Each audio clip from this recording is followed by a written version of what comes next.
So do you have trouble sleeping at night because you're up at night worrying about everything, all the crap in your life, what you got to do tomorrow and the next day, and how hopeless everything seems and how scary everything seems, and there's not enough time to do everything, and there you are, you're trying to get to sleep, and you got to get to sleep, you need your sleep, but there you are, your brain is moving along, your mind is racing, you're just worrying, anxious, fearful, confused, and you can't sleep. Right. Okay, what are you doing? You're doing this to yourself. You are causing the insomnia yourself, okay? Thinking and worrying about everything in your life, the time to do that is not right before you want to go to sleep. I mean, this is kind of common sense, right? You're just scaring yourself right before you want to try to calm down your mind. You're terrifying your mind. So it's obviously not going to work. So what do you do? What do you do? If this is all in your head, if you're just catastrophizing and your life is pretty good and you just are making mountains out of molehills, then learn how to stop doing that. Learn how to dial it down. Learn how to talk yourself down, and then you'll be able to get to sleep. But if you've got real life problems, real world problems, and you've got reasons to be anxious and worrying, and you're worrying about if there's enough time to do this and that and get this done and that done, get this paid or that paid. Okay, what do?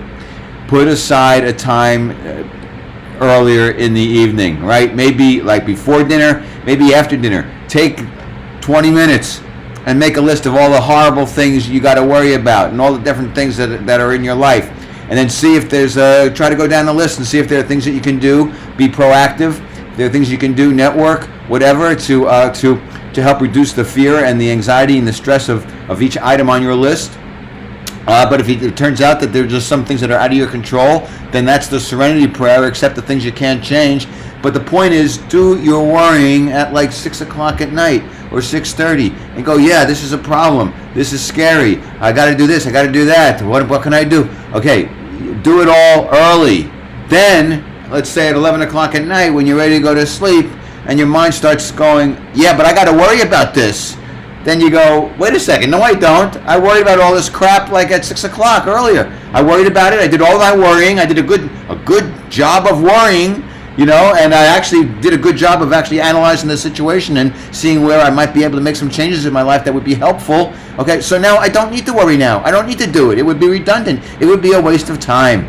I have worked through all my worrying earlier. Thank you very much. Pleasant dreams. Okay, sounds simplistic, sounds perhaps to some of you ridiculous, but it can work if you work it. Okay, this is all about mind control. This is all about you controlling your mind rather than being victimized by it. Most of us victimize ourselves. We victimize ourselves with our minds, with our fear thoughts, with our insecurities, our doubts, our low self-esteem, our abandonment issues. We torture and torment ourselves with our fear thoughts. Okay, if we learn how to control our fear thoughts, we'll be a lot happier. We'll be a lot more at peace, and better things, better outcomes, better people, places, and circumstances will happen in our lives. Okay, that's it for today. Remember my motto, if you're not confused, you're just not thinking clearly. Take care. Peace be with you. See you next time.